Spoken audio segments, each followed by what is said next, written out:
জীবন নামের এই দীর্ঘযাত্রায় এমন কোনো মানুষ নেই যে কষ্ট পায়নি। কারো সবচেয়ে কাছের মানুষই আঘাত দিয়েছে, কারো বন্ধু বিশ্বাসঘাতকতা করেছে, কারো প্রিয়জন অবহেলা করেছে। আর এই কষ্টগুলো এতটাই গভীর যে অনেক সময় মনে হয় সব কিছু ভেঙে গেছে আর বেঁচে থাকার কোনো মানে নেই। আমরা তখন কি করি? আমরা লুকিয়ে কাঁদি, চারপাশের সবাইকে হাসি দেখাই, কিন্তু একা হলে বুক ভেঙে কান্না করি। রাতের অন্ধকারে বালিশ ভিজে যায় চোখের জলে, অথচ কেউ কিছু জানে না। বাইরে থেকে সবাই ভাবে আমরা স্বাভাবিক আছি, কিন্তু ভেতরে ভেতরে আমরা ভেঙে যাচ্ছি। কিন্তু বন্ধু, একটা সত্যি জেনে রাখুন, কান্না কাউকে ফিরিয়ে আনবে না, কান্না কাউকে বদলাবে না, কান্না কাউকে আপনার প্রতি দয়ালু করবে না। বরং আপনি যত বেশি কাঁদবেন তত বেশি দুর্বল হয়ে পড়বেন, আর আপনার কষ্ট দেওয়া মানুষটা ভেতরে ভেতরে আরও শক্তিশালী হয়ে যাবে। কারণ সে বুঝে গেছে আপনার দুর্বল জায়গাটা কোথায়। এখন ভাবুন, আপনি কি সত্যি কাউকে আপনার দুর্বলতা দেখাতে চান? না, আপনার উচিত হলো শক্ত হয়ে দাঁড়ানো, নিজের চোখের জল আটকে রেখে এমন কিছু করা যাতে আপনার কষ্ট দেওয়া মানুষটা একদিন অবাক হয়ে বলে, ও তো কাঁদল না, বরং কষ্টকে শক্তিতে পরিণত করে আরও বড় হয়ে গেল। বন্ধুরা, আজ আমি আপনাকে বলবো সেই 5টি কাজ যা আপনাকে ভেতর থেকে শক্ত করে তুলবে।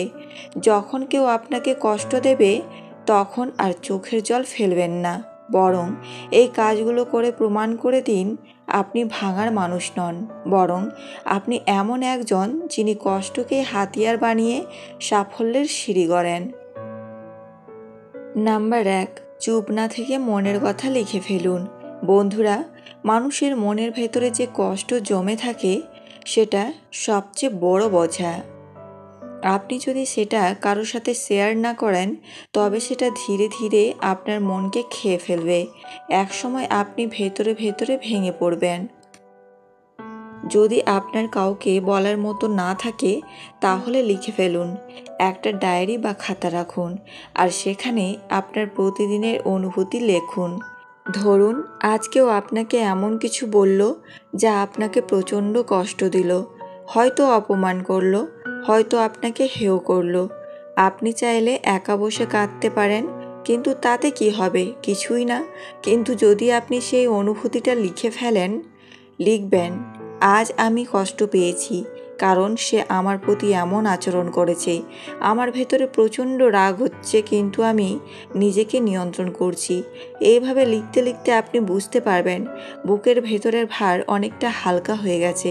মনোবিজ্ঞানীরা বলেন লেখা এক ধরনের থেরাপি।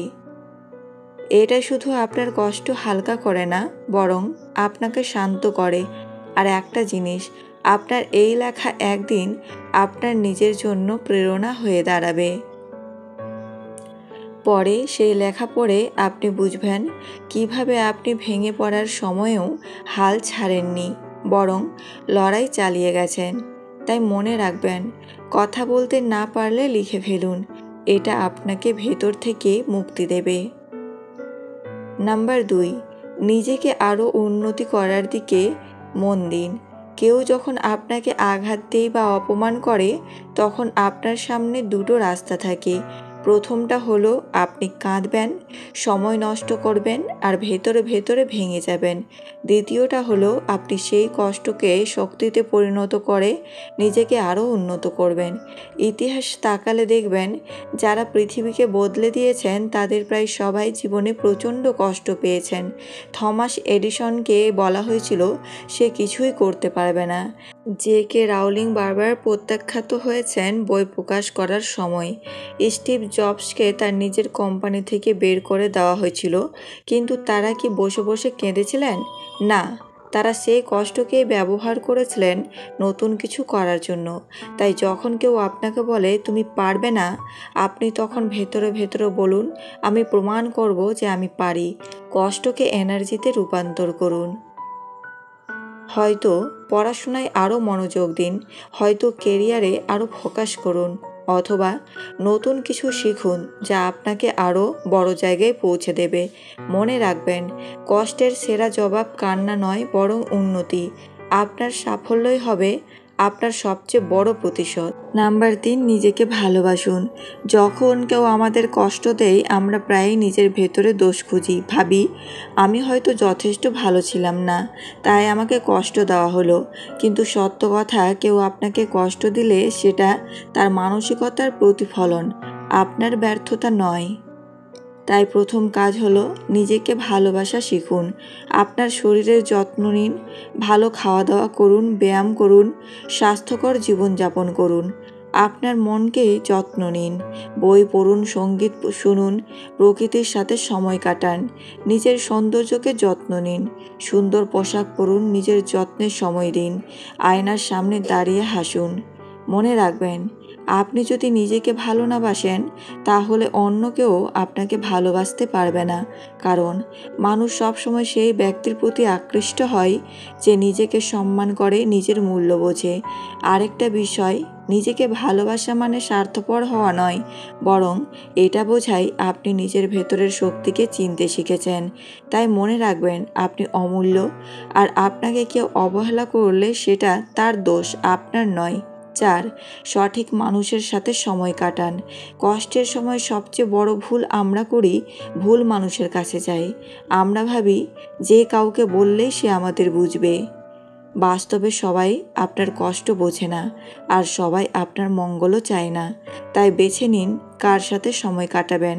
সেই বন্ধুদের সাথে সময় কাটান যারা আপনার সাফল্যে খুশি হয়। পরিবারের সেই সদস্যদের সাথে থাকুন যারা সব সময় আপনার পাশে দাঁড়ায়। নেতিবাচক মানুষদের থেকে দূরে থাকুন। যারা আপনাকে সবসময় নিচে নামাতে চায়, তাদের থেকে যত দূরে থাকবেন ততই ভালো। সঠিক মানুষের সঙ্গ আপনার জন্য আশীর্বাদ। তারা আপনার মনকে হালকা করবে, আপনাকে প্রেরণা দেবে, আর আপনাকে মনে করিয়ে দেবে যে আপনি একা নন। অন্যদিকে ভুল মানুষের সঙ্গ আপনার মনকে আরও বিষাক্ত করে তুলবে। তাই মনে রাখবেন, আপনার চারপাশের মানুষই আপনার ভবিষ্যৎ নির্ধারণ করে। ভুল মানুষ আপনাকে ভেঙে দেবে, সঠিক মানুষ আপনাকে গড়ে তুলবে। 5, কষ্টকে শক্তিতে রূপান্তর করুন। বন্ধুরা, জীবনে কোনো কষ্টই বৃথা যায় না যদি আপনি সেটাকে সঠিকভাবে ব্যবহার করেন। আপনি যদি কষ্টের কাছে হেরে যান, তবে সেটা আপনাকে দুর্বল বানাবে। কিন্তু যদি কষ্টকে শক্তি হিসেবে ব্যবহার করেন, তবে সেটাই আপনাকে পাহাড়ের মতো দৃঢ় করে তুলবে। ধরুন, আপনি প্রতিদিন শরীর চর্চা করছেন। প্রথমে শরীর ব্যথা হয়, পেশি টানে, কিন্তু সেই ব্যথাই একসময় আপনাকে শক্তিশালী করে তোলে। ঠিক তেমনই মানসিক কষ্ট আপনার চরিত্রকে শক্তিশালী করে। তাই যখন কেউ আপনাকে আঘাত দেয়, তখন মনে মনে বলুন, এই কষ্টই হবে আমার জ্বালানি। এই কষ্টই আপনাকে আরও পরিশ্রমী করবে। এই কষ্টই আপনাকে আরও দৃঢ় করে তুলবে। এই কষ্টই আপনাকে এমন জায়গায় নিয়ে যাবে যেখানে গিয়ে একদিন সবাই অবাক হয়ে বলবে, এই মানুষটা ভাঙেনি, বরং কষ্ট থেকে আরও শক্তিশালী হয়ে ফিরেছে। মনে রাখবেন, কষ্ট আপনার সবচেয়ে বড় শত্রু নয়, কষ্টই আপনার সবচেয়ে বড় শিক্ষক। বন্ধুরা, জীবন কখনো কারো জন্য থেমে থাকে না। যে মানুষ আপনাকে কষ্ট দিয়েছে, সে হয়তো আজই অন্য কারোর সাথে হাসি ঠাট্টায় মেতে আছে, কিন্তু আপনি যদি তার জন্য বসে বসে কাঁদেন, তবে ক্ষতি হবে শুধু আপনারই। তাই প্রতিজ্ঞা করুন, আপনি আর কাঁদবেন না, আপনি কষ্টকে ভয় পাবেন না, আপনি প্রতিটি আঘাতকে শক্তিতে রূপান্তর করবেন। একদিন আপনার সাফল্য, আপনার উন্নতি, আপনার হাসি সব কিছুই হবে সেই কষ্টের সবচেয়ে বড় জবাব। তখন সবাই বলবে, এমন মানুষকে ভাঙা যায় না, কষ্টও যাকে হারাতে পারে না। মনে রাখবেন, কান্না দুর্বলতার প্রতীক, কিন্তু উন্নতি হলো শক্তির প্রতীক। তাই কাঁদবেন না, বরং এমন জীবন গড়ে তুলুন যাতে একদিন আপনার নাম শুনলেই মানুষ বলে, এই মানুষটা শক্তির প্রতীক।